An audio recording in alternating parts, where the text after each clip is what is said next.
Oh boy, what was that race? Man, Dirt Bristol is back at it again.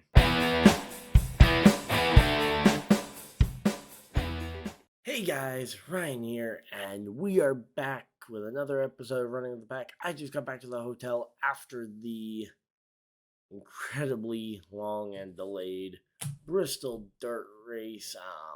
Man, Ugh, man, that was a fun race, but boy, two red flags for rain. Long day.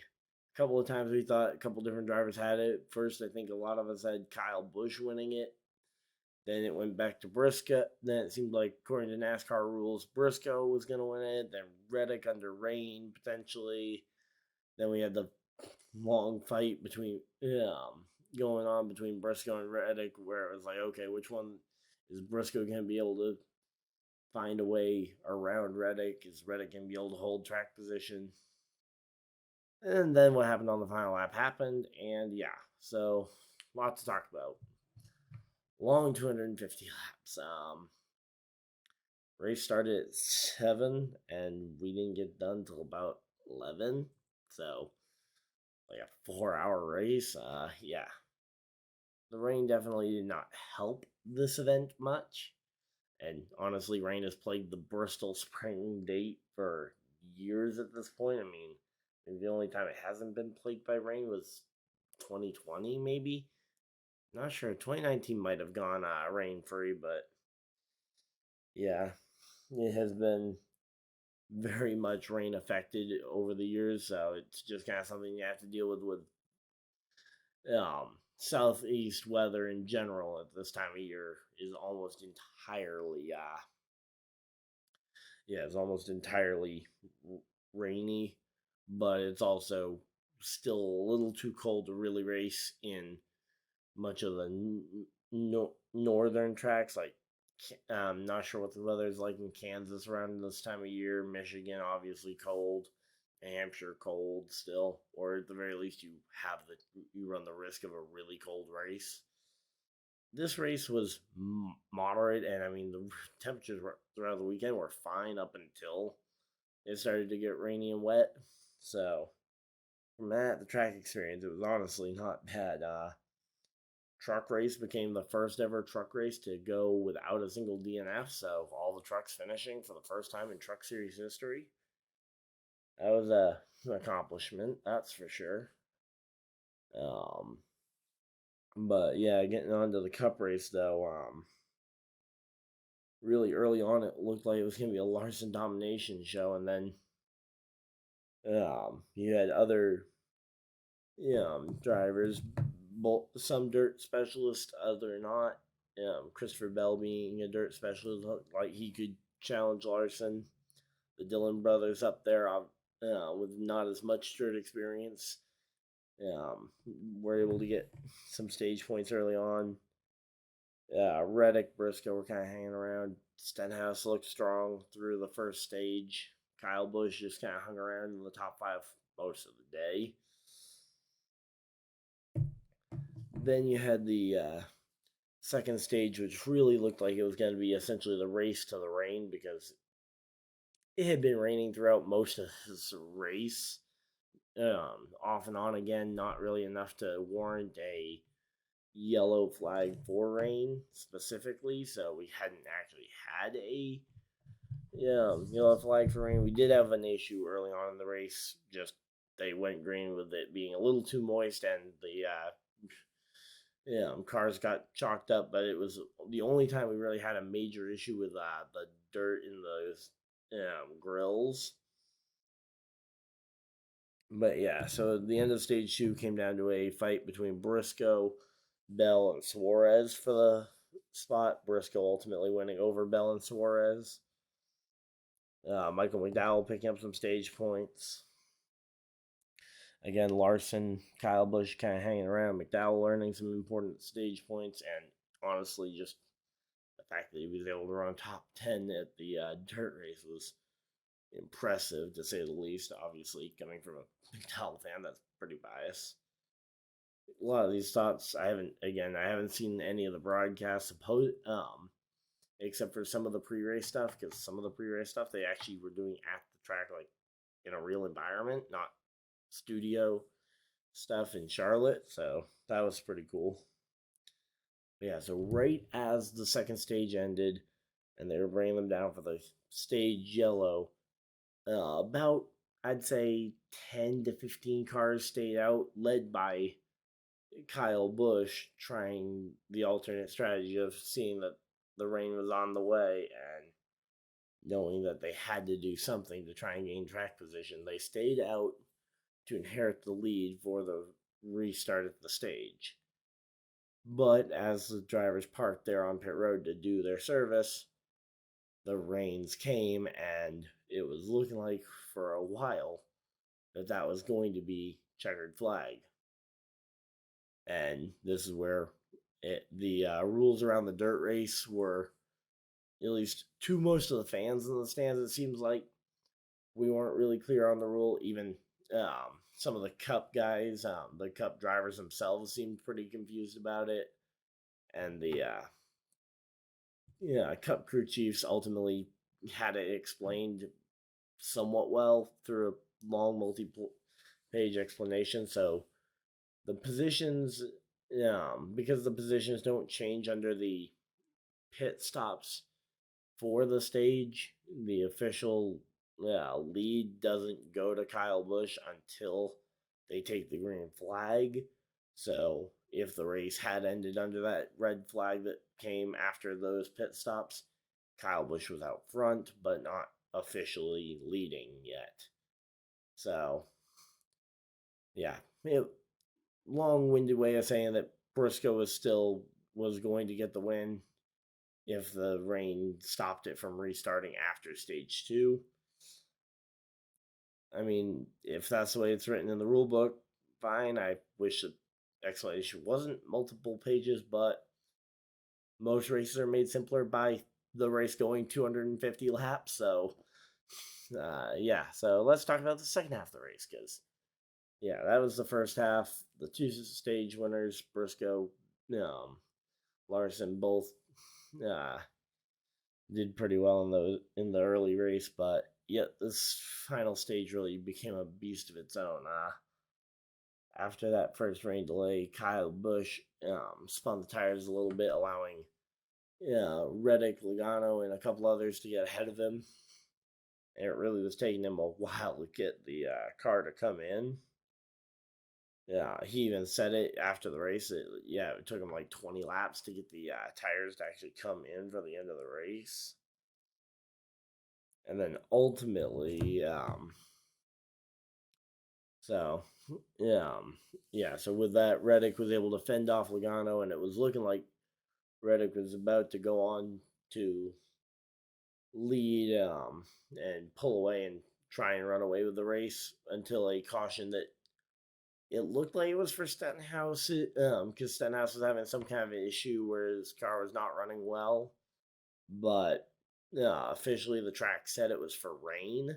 So we had another rain caution, which led to the second red flag and potentially Tyler Reddick's first career Cup victory coming under the rain delay, which would have been not favorable. I certainly would rather his first Cup for a driver's first ever Cup win to come under a full race length.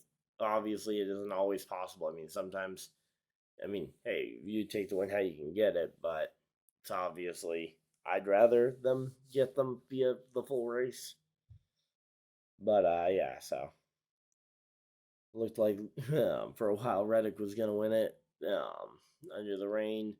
That caution was not that red flag was not as long, so you had the Packer vehicles getting out there fairly quickly. At some point, they decided to change the direction that they were packing the track. I'm not sure why.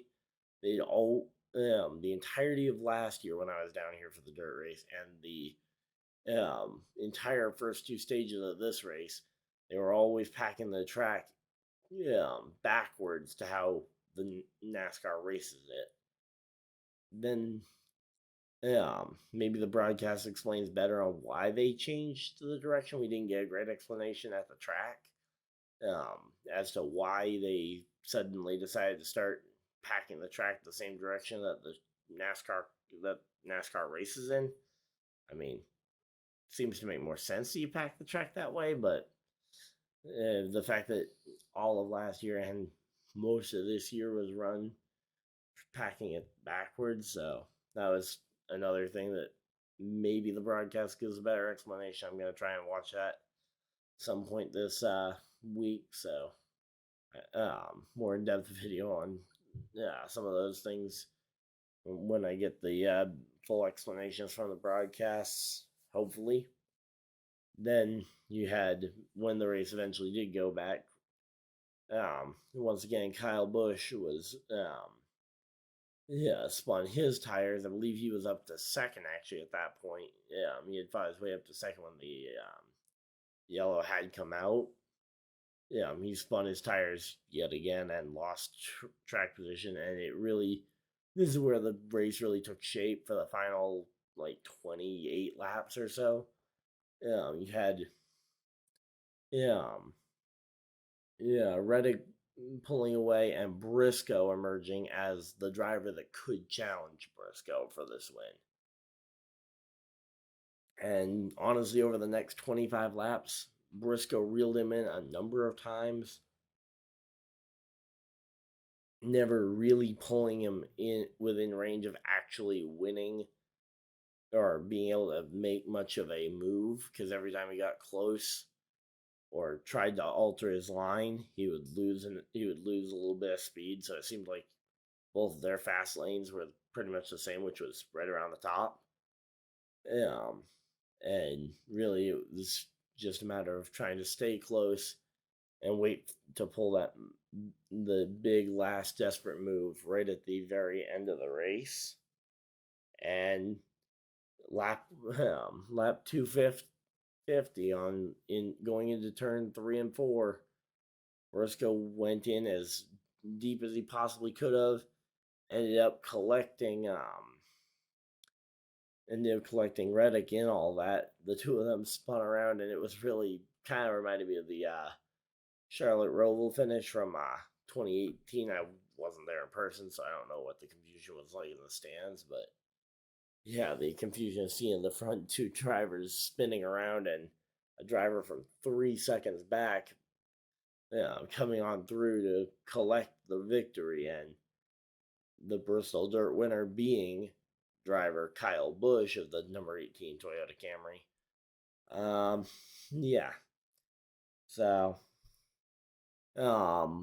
honestly, it was definitely a mistake and an overly aggressive move by Briscoe. Even Briscoe admits it. But the two of them, they shook hands on pit road. They both kind of talked through what happened, apologized, whatever, and shook hands after it. So it was a very admirable way to handle a unfavorable finish for both of them. Reddick ends up finishing second by about a car length or so to Kyle Busch at the checkered flag. Reddick almost won that thing still. And then you had, obviously, Briscoe. He finished 22nd after all the spin and everything. So, two drivers, both not favorable, but ultimately they settled their differences very fairly. And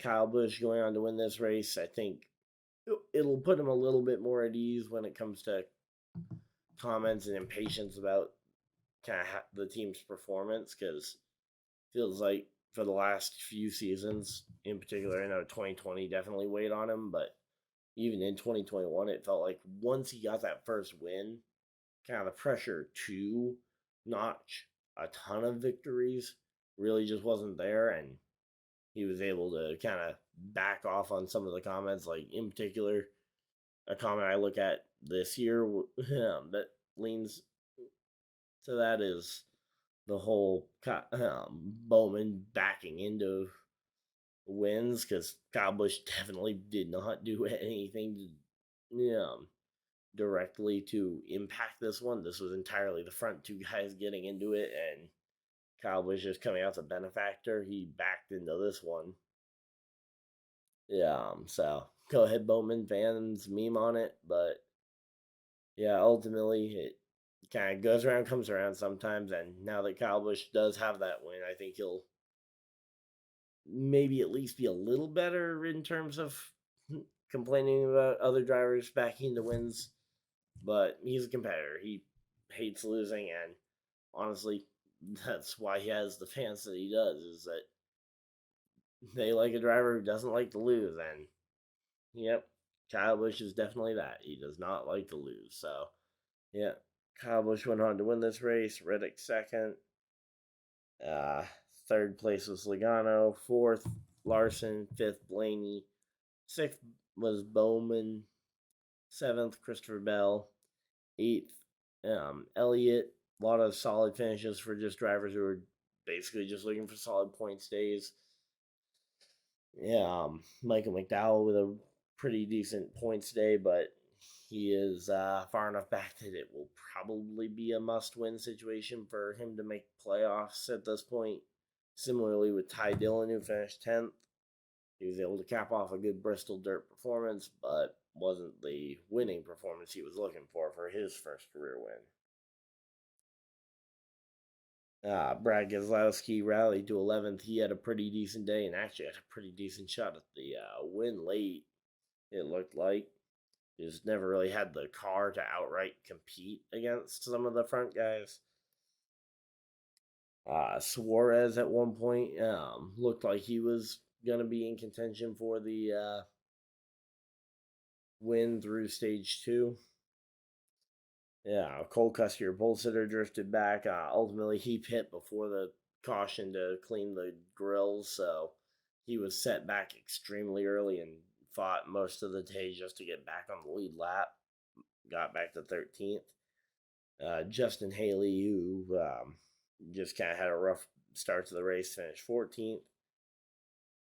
But yeah, another bad day for Harvick and Denny, who both ended up with DNFs early in this race.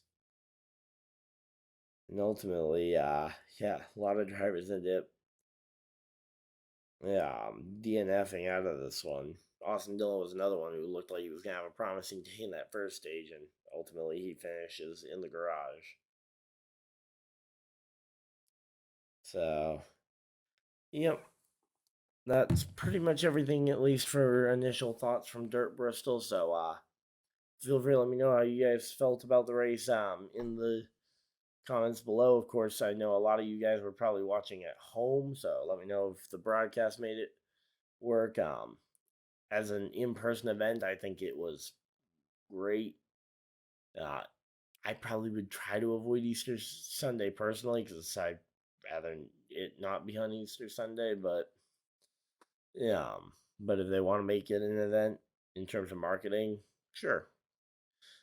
Definitely, I think Bristol Dirt worked much better this weekend. Hard part is, and this has been the problem with Bristol Dirt or Bristol Spring for a while, is Mother Nature not cooperating. But I will say this, and leave you guys with this comment, is that if this had been the concrete, we probably don't get 10, 15 laps in tonight before getting it called off and having to come back tomorrow. So we got 250 laps in. We had a thrilling finish, and honestly, most of the race was fairly good. So, in my opinion, I give this definitely I'd probably say something like a 7 out of 10 or so. It was a pretty solid race. Definitely, I think it gives meaning for why we should have Bristol Dirt back on the schedule for next year.